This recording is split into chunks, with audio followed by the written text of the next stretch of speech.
सोचिए जरा, क्या कोई इंसान 10,000 फीट की ऊंचाई से गिरकर भी जिंदा बच सकता है?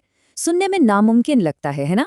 लेकिन ये एक ऐसी अविश्वसनीय सच्ची कहानी है जो हम सबको हैरान कर देती है।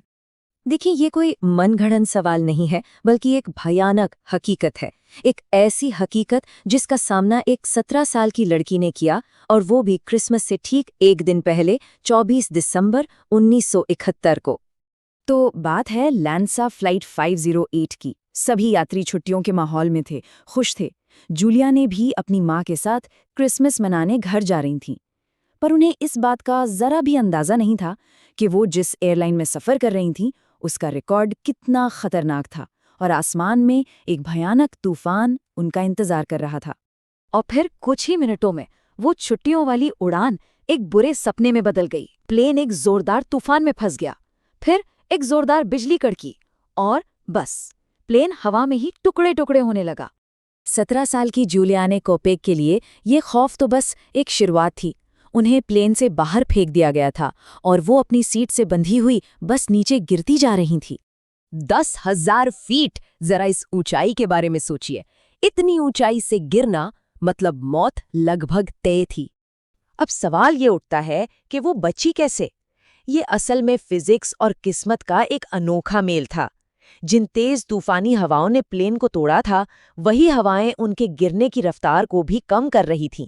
उनकी सीटों की पूरी कतार एक बीज की तरह गोल गोल घूम रही थी, जिसे हेलीकॉप्टर इफेक्ट कहते हैं। इससे गिरने की रफ्तार और धीमी हो गई, और आखिर में अमेज़न के घने जंगल के पेड़ों और लताओं ने एक कुशन की तरह काम किया, जिसने आखिरी झटके को सोख लिया।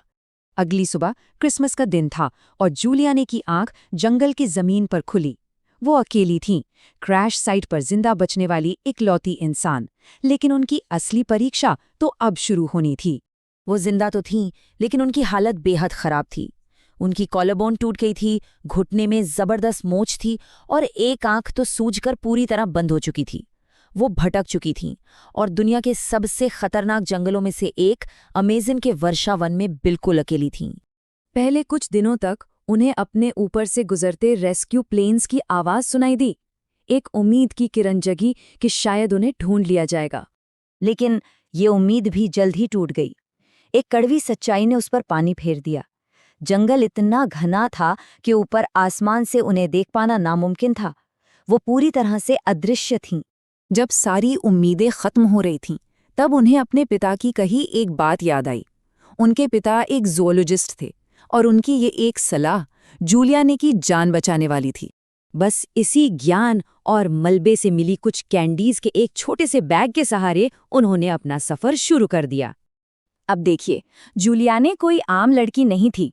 उनकी परवरिश अमेज़न में ही हुई थी, और इस वजह से उन्हें वो बातें पता थी जो किसी और की जान ले सकती थीं। उन्हें खतरनाक जानवरों और जहरीले पौधों की पहचान थी। ये सफ़र सिर्फ जिस्मानी नहीं, बल्कि दिमागी तौर पर भी एक बहुत बड़ा इम्तिहान था। चौथे दिन उन्हें दूसरे यात्रियों की लाशें मिली, जो अभी भी अपनी सीटों से बंधी हुई थीं। ये एक ऐसा भयानक नज़ारा था जिसने उन्हें अंदर तक हिलाकर रख दिया। दिन बीतते जा रहे थे, और उनकी हालत तेजी से बिगड़ रही थी। उनके खुले जख्मों में इन्फेक्शन हो गया था, और उनमें कीड़े पड़ गए थे। दर्द अब बर्दाश्त से बाहर था। पूरे 11 मुश्किल भरे दिन वो नदी के साथ साथ चलती रही, तैरती रहीं, और सिर्फ कुछ कैंडीज और अपनी हिम्मत के दम पर जिंदा रहीं। अपने सफ़र के 10वें दिन, जब वो हिम्मत हारने की कगार पर थीं, उन्हें इंसानी बस्ती का पहला निशान मिला। एक छोटी सी नाव और पास में लकड़हारों की एक झोपड़ी।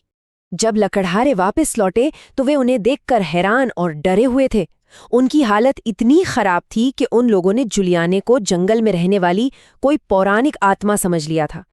लेकिन इस कहानी का सबसे चौंकाने वाला मोड़ तो बाद में सामने आया, जब जांचकर्ताओं ने ये पता लगाया कि जूलियाने के अलावा 14 और लोग भी उस भयानक गिरावट से जिंदा बच गए थे।